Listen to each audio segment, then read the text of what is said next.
focus on hitting your goals in every area of your business. Remember, the universe rewards the bold.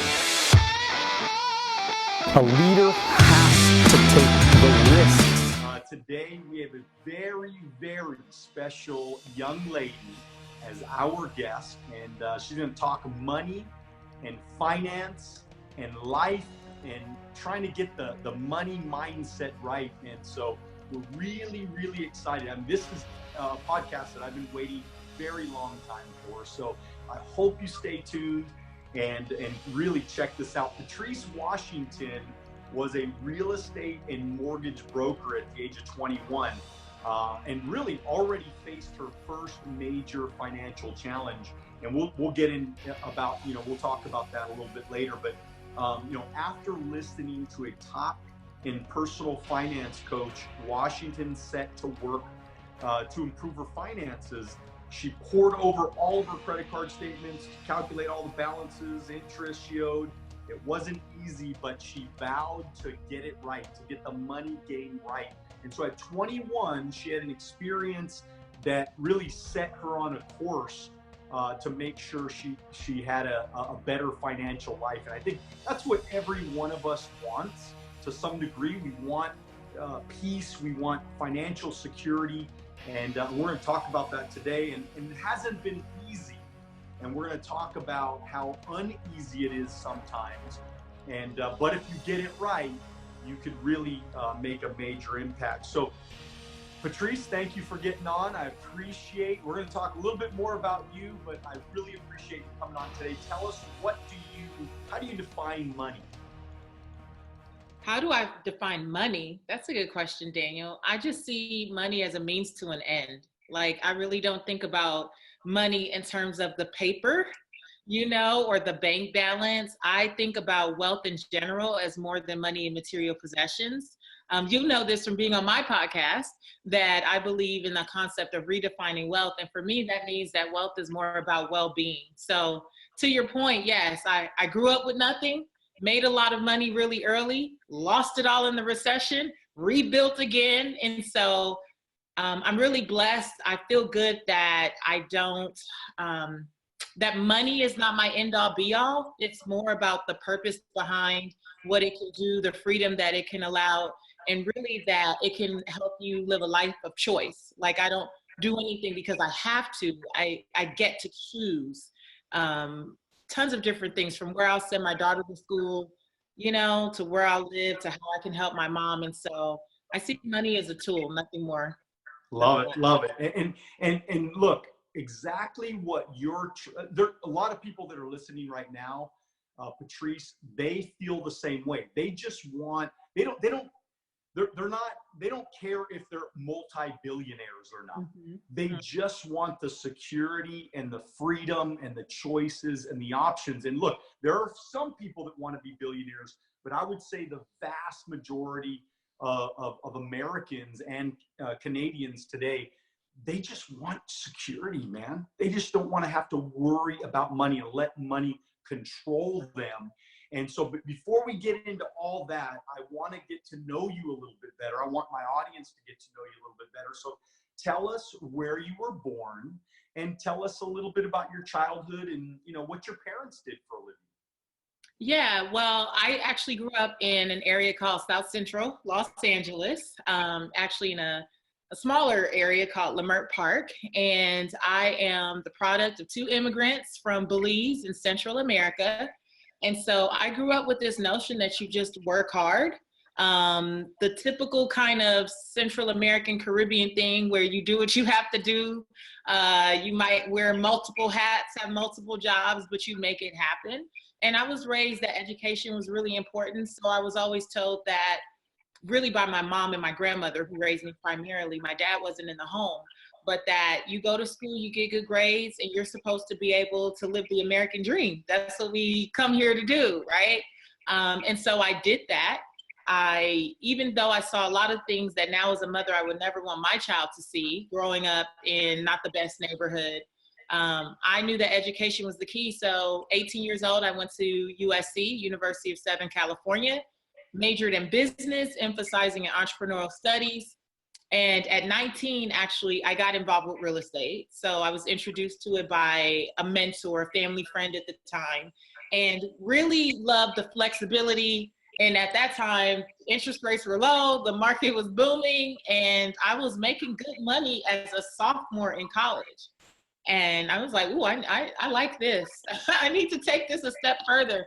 So during my senior year, what was a senior project became my real business.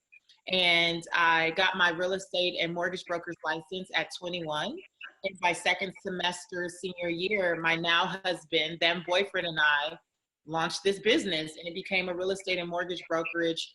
Then we added an investment portion, and then we added an escrow division to it. And by 25, we, crossed our first 7 figures in that business.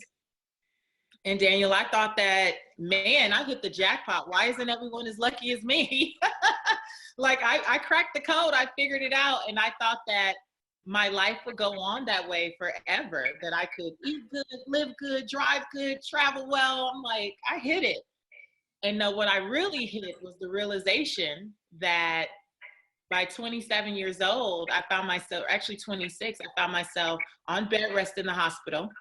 I had taken a fall down the stairs, and I was pregnant, 20 weeks pregnant to be exact. And as a father, that's not safe at all. I was 20 weeks pregnant. I got to the emergency room, and they said, Daniel, I'm sorry, ma'am, this baby is coming any minute now. And we were devastated. It was in the emergency room, we start praying, and they gave us all the steroid shots and different things to kind of help do whatever we could do. And after a day and a half or two, I ended up just being admitted to the hospital. My daughter was holding on strong, and they said every day that she can stay in, we want her to stay in. And 5 weeks later, 5 weeks after being on bed rest, about 25 weeks pregnant, is when I realized that something was really happening with the mortgage industry, because I was on bed rest, watching TV, and the banks that I worked with every day that helped build my business were crumbling, and they were closing their doors. And my doctor came into the hospital and said, listen, Patrice, I don't know what you're stressing about, but if you don't stop, you're going to leave here 2 years in a row with no baby, because the year before we had a son prematurely who passed after 5 hours.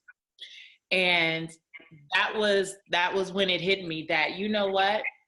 I don't know what's going to happen when I get out of here, but all I can do now is surrender and do my best to bring this baby into the world healthy. And I asked them to remove the TV from the room, Daniel. I got an iPod with praise and worship music and a Bible and a journal. And I just faithed my way through the next 5 weeks. And my daughter was born at 30 weeks, 3 pounds, 2 ounces. You would never know now. You would never know now from seeing her, but 3 pounds, 2 ounces. I walked out of there with a healthy baby after her being there for 3 weeks in the NICU. And also almost $400,000 of medical debt. Because my insurance dropped me midway through my hospital stay, not even maybe a third through the way. And so now here I am. I had 16 loan officers and real estate agents that worked for us in the business. No one was closing deals. I was still paying people, exhausting my savings, keeping the overhead, going. Gerald and I had 13 pieces of real estate. People were not paying their rent. This was a serious, major time. I mean, what was going through your mind? I mean, were you on panic mode? Were you on faith mode? Were you on just, let's work every day, tooth and nail? I mean, what was going through your mind? You know what? Coming from a background where you just figure it out, for the first few months, I literally thought I would smart my way out of it. I was used to being the one who could fix it. And, I graduated from USC on the dean's list. I was a pretty smart chick, right? So I'm thinking, oh, I'll just do this. So the problem was everything that I tried failed. Every brilliant idea that I had. I mean, and I'm the type that to this day, I wake up out of my sleep with ideas, right? That's like the nature of an entrepreneur. And so at the time I'm like, oh, we can just do this. We can just do that. And we kept taking off from our savings, trying to put into something that we thought would get the return. And then that would fail. And so for over a year, I tried to maintain things as best I could, robbing Peter to pay Paul. And I kept back. Yeah. So looking back, I mean, if you were to tell the audience, one, kind of takeaway from that, and maybe a couple, but just like, if you were to go back, is there anything that you would have done differently? Because hindsight is always 20/20. So oh my gosh, give me something, give me a nugget here of something so that way we don't make the same mistake, right? We all want to try to get better. So let me tell you about the defining moment through this whole period. There was a moment when I was sick and tired of being sick and tired. And like I said, nothing I tried worked, and I was frustrated to no end. And I remember looking in the mirror and saying, God, why me? Like, I've done everything I could. I've been a good person. I operate in integrity. How did I get here?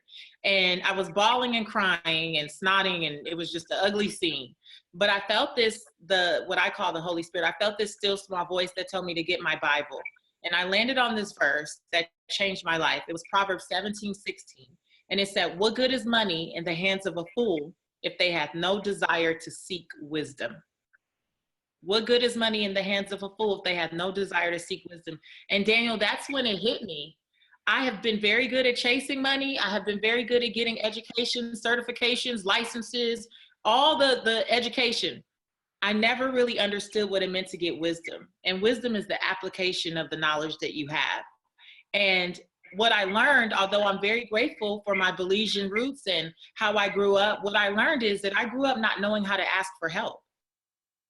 So I was spinning in circles, trying to force and manipulate and figure things out by myself, when really, when that revelation hit me and I start sharing with people and saying, look, this is a mess.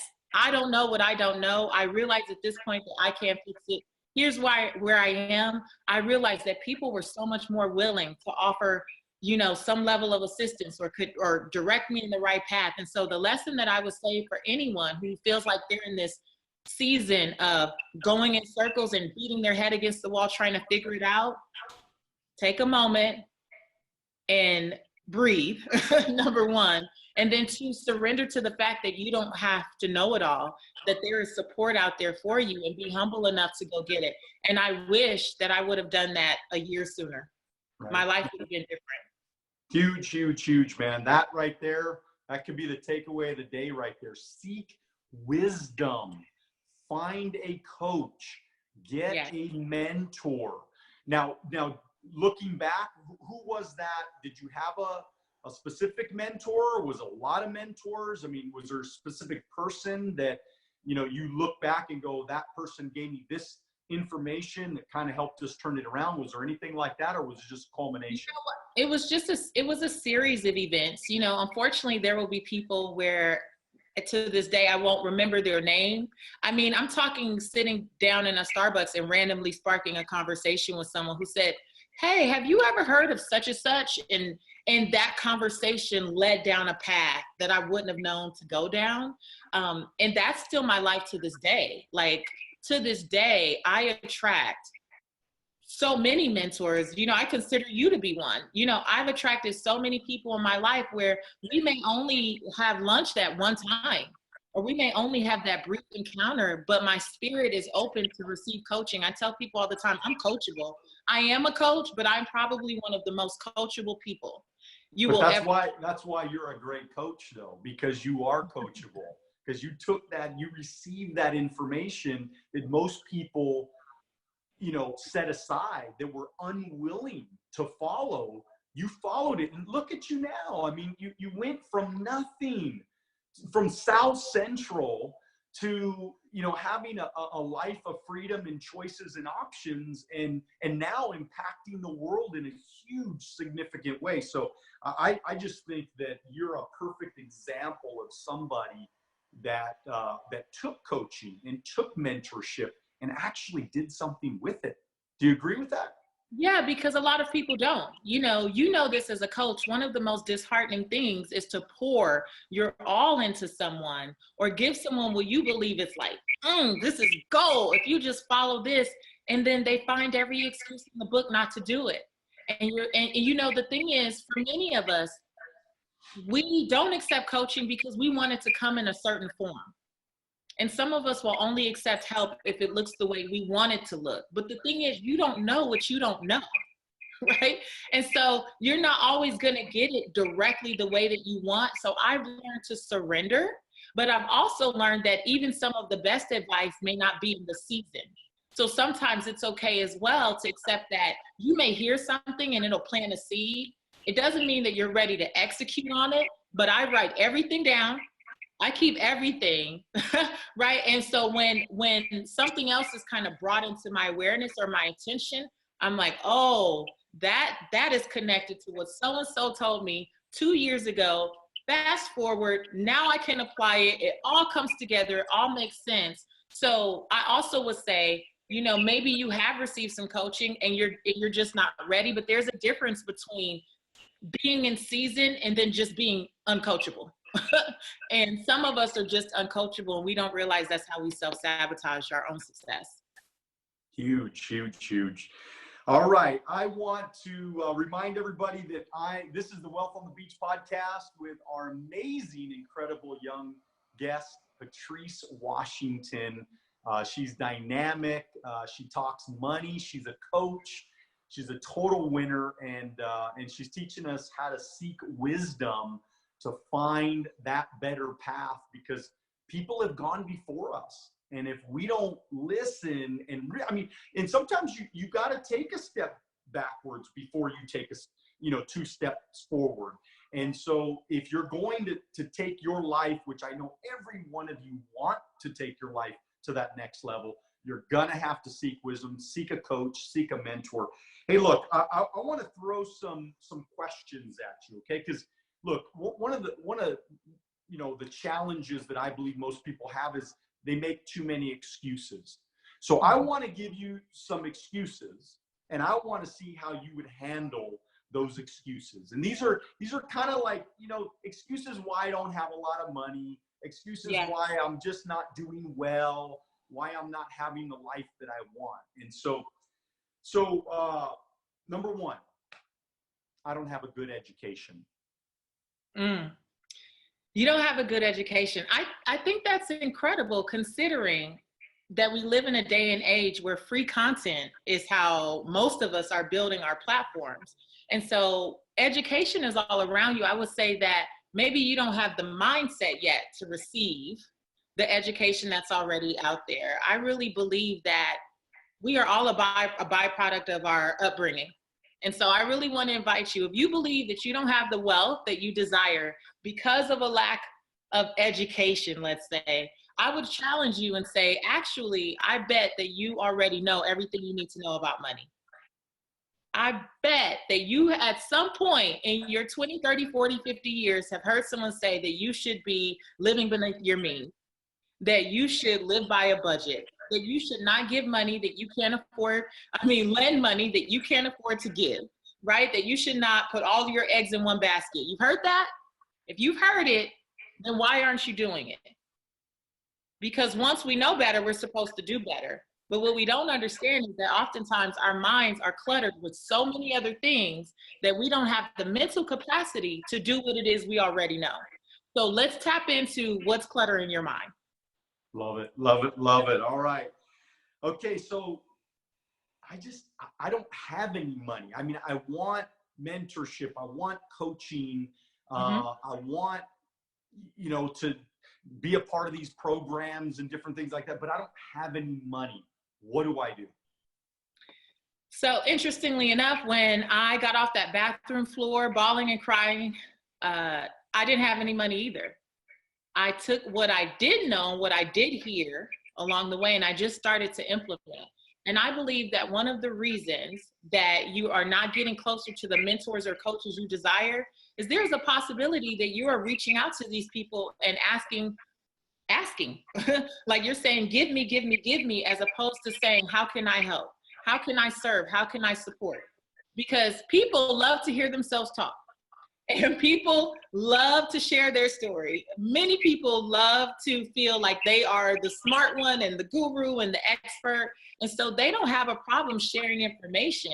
We don't mind giving, but what many of us don't like are takers.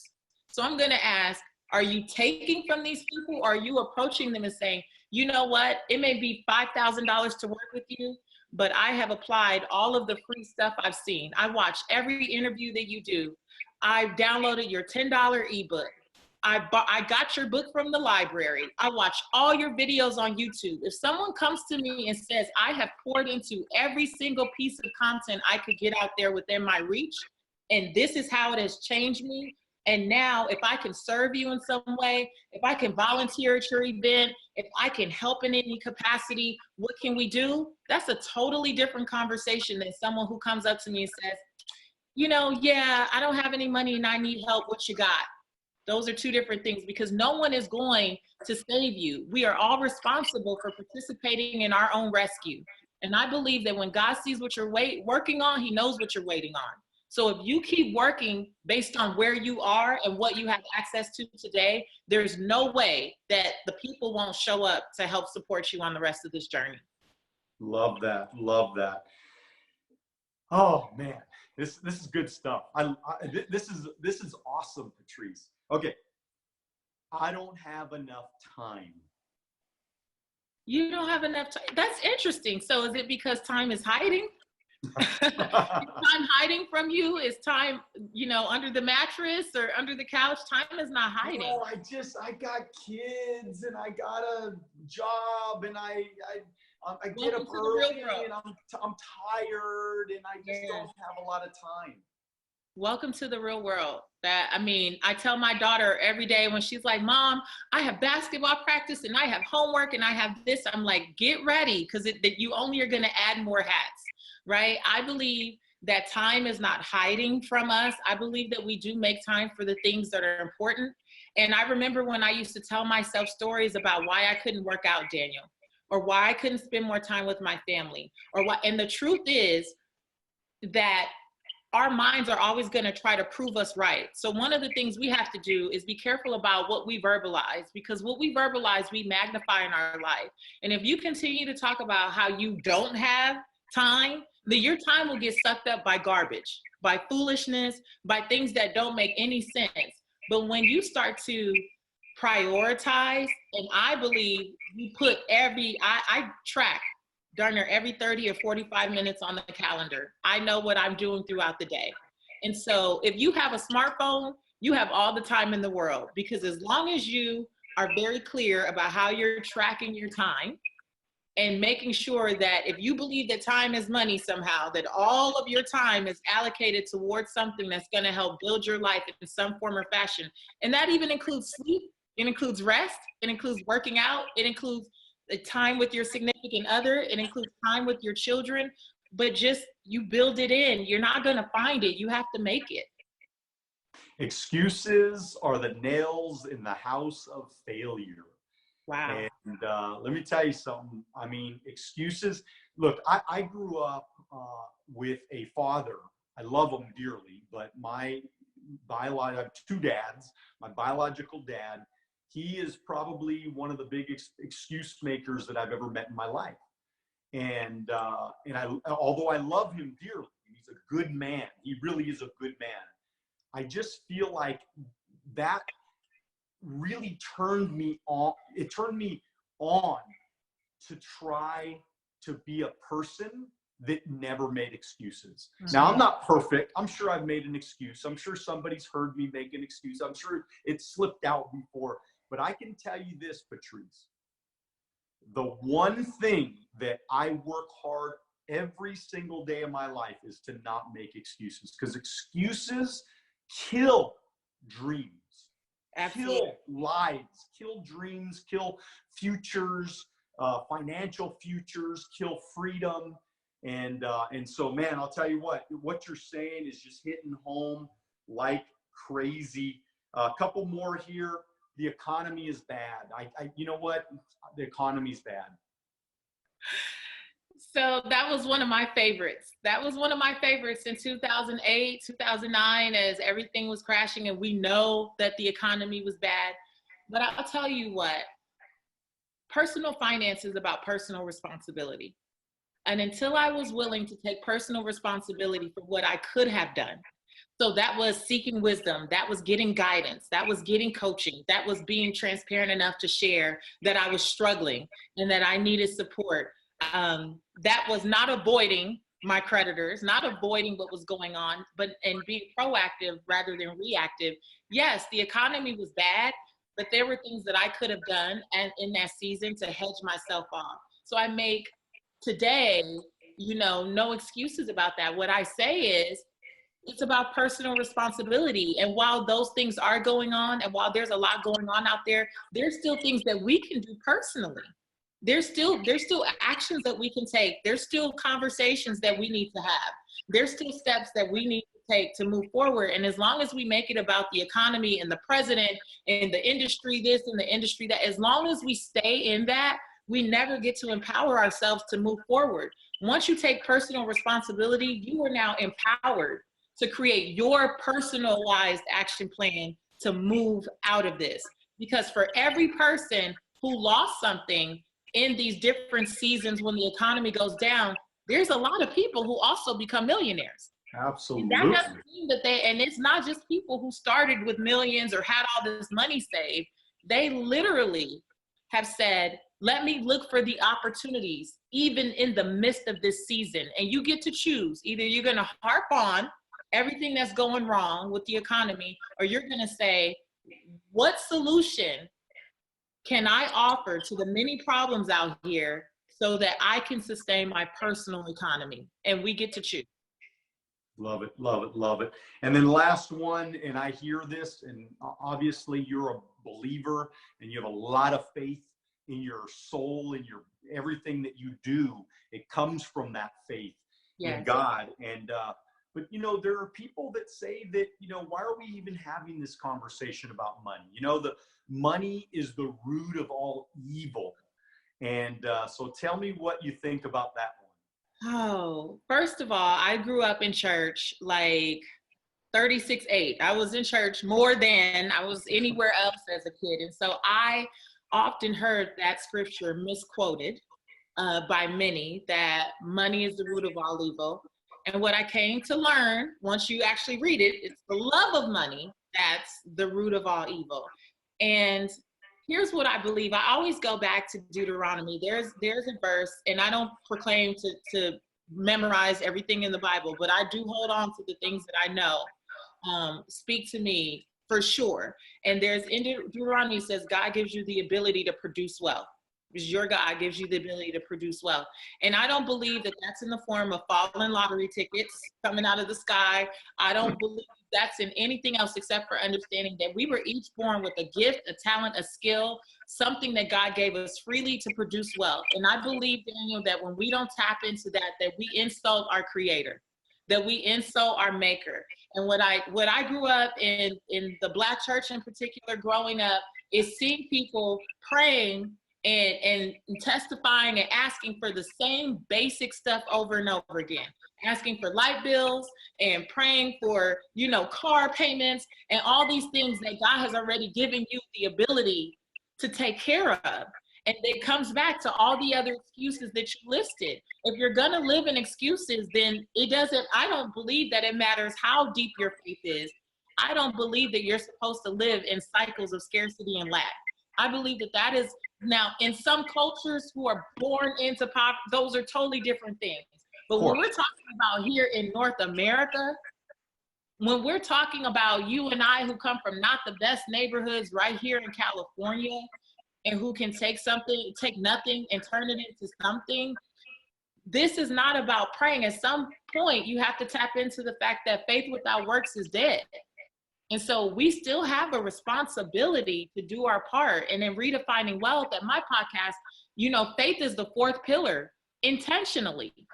I didn't make faith the first pillar, Daniel, because I didn't want people to stop at their faith and then think that they didn't have to do all the other work that I talk about in the pillars.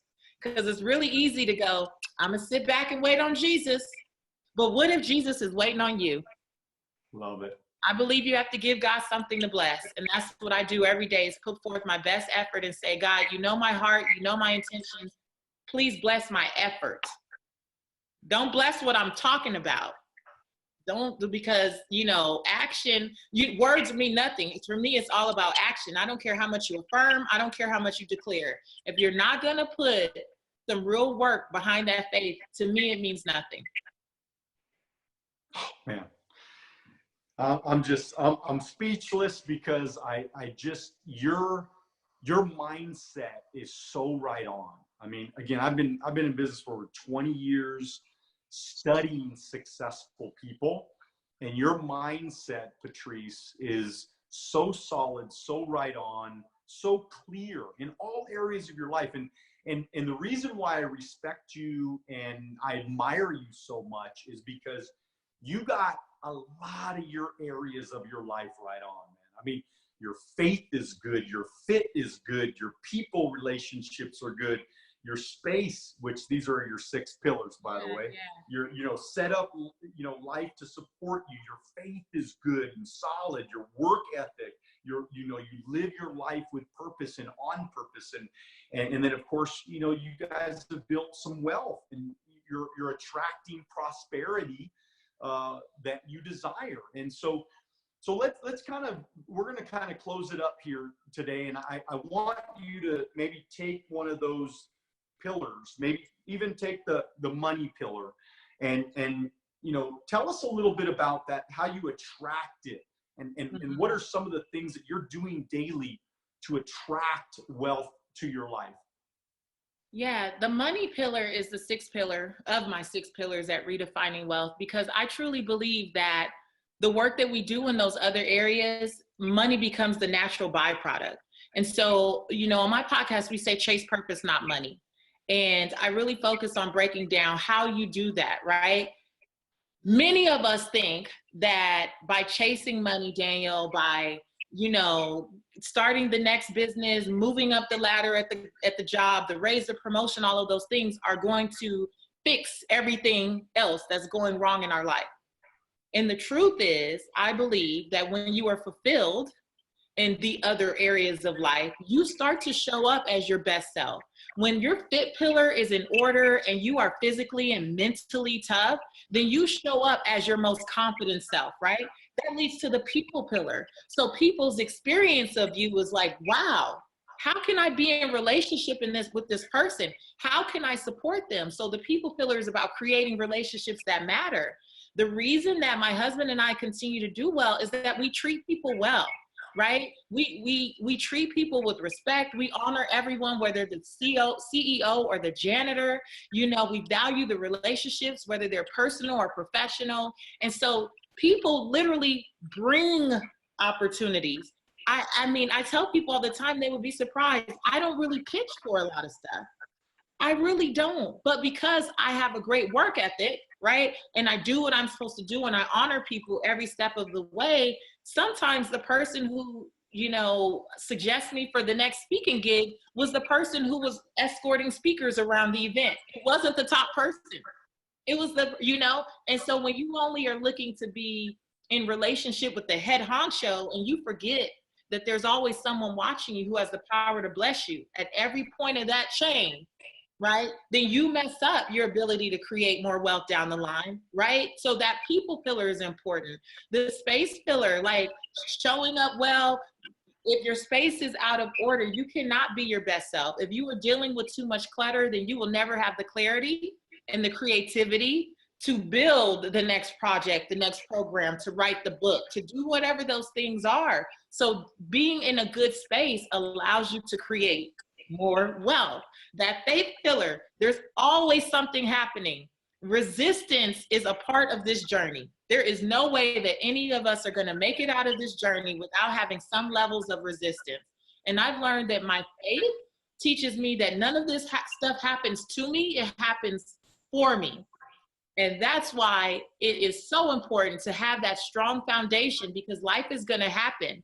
And having that faith pillar is the key. It determines whether you're going to get back up or whether you're going to stay down and go to your grave with some of your best ideas and your best content and your best whatever, right? And then working in your life's purpose. I don't know if I've shared this with you before, but I'm actually studying financial psychology.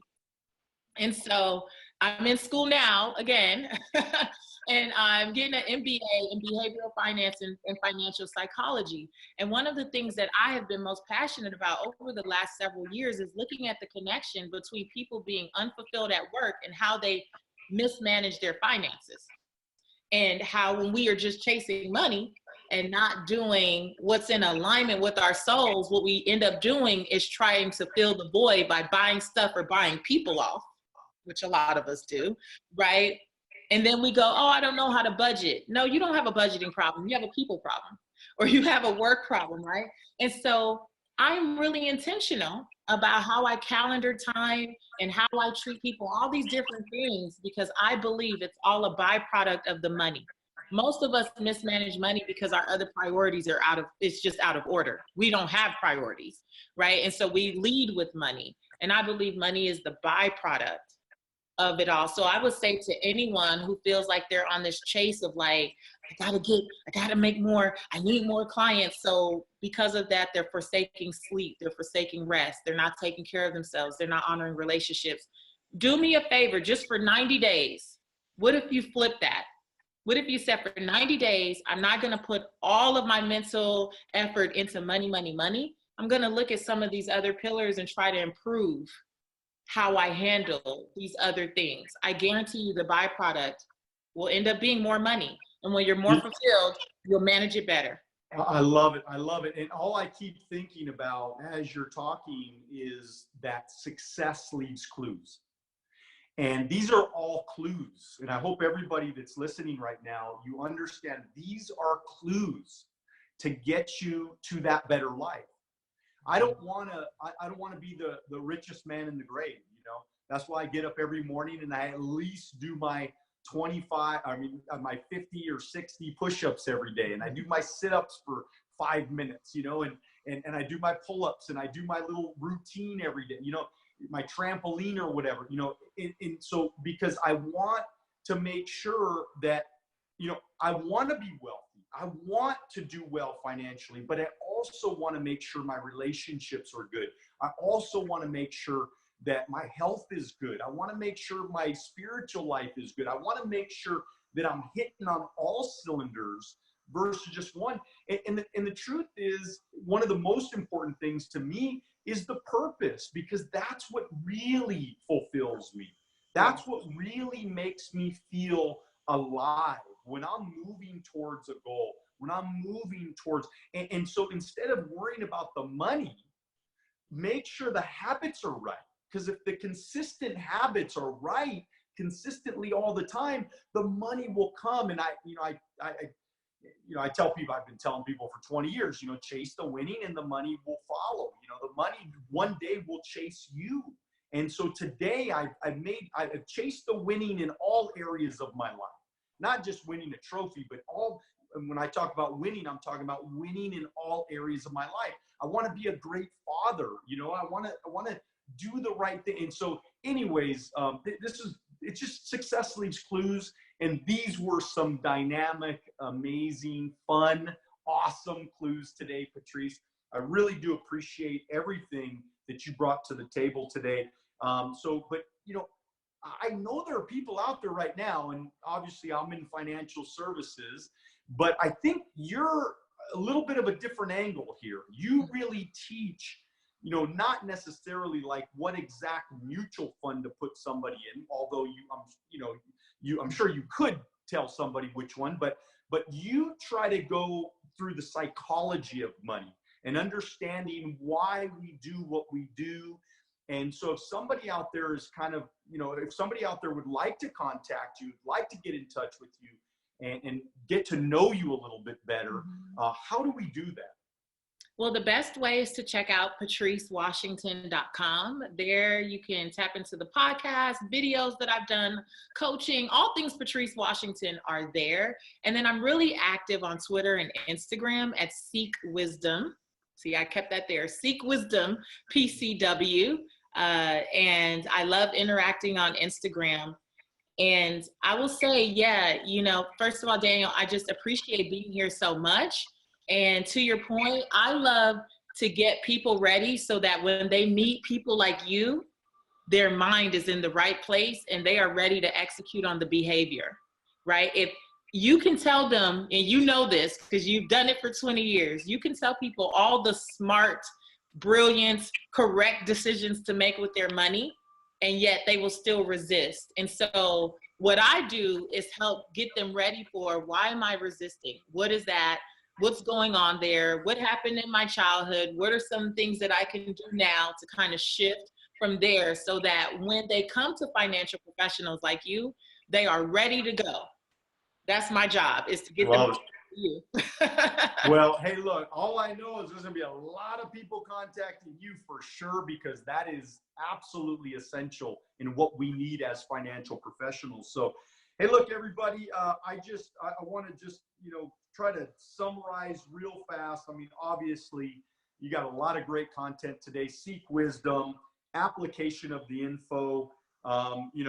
We are responsible. Welcome to the real world. We got to tell our kids and ourselves, right? Stop making excuses. Take personal responsibility. Remember, it's not money is the root of all evil. It's the love. It's the love of money that's not good. You're not supposed to be in love with money. You're supposed to use it as a tool to make your life and those around you have a better life, have a better experience, right? I mean, God gives us the ability to produce. Faith without action, right? I mean, without deeds is just not that's not the place that we want to be.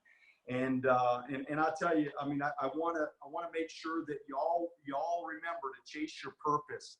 It's not about chasing the money. It's about chasing the purpose. Find a purpose. Find a passion that you love and make it your life's work. And I promise you're going to be way more fulfilled. Hey, look, everybody, share this podcast. Follow me on Instagram. Follow Patrice today, like right now. Follow her. Twitter, Facebook. We're still signing up people every day on our Wealth on the Beach Club. Every week, 1 full hour lesson with me. Q&A session for a half an hour. Lesson for a half an hour. It's an incredible full hour with me. Check out our new website, alonzoacademy.com, as well as our new updated YouTube channel. We've added so many new videos lately. Love it, love it, love it. Lots of free content. Go get it. Dream bigger than ever, but make sure that you do it now. Love you guys. God bless you, and I'll see you at the top.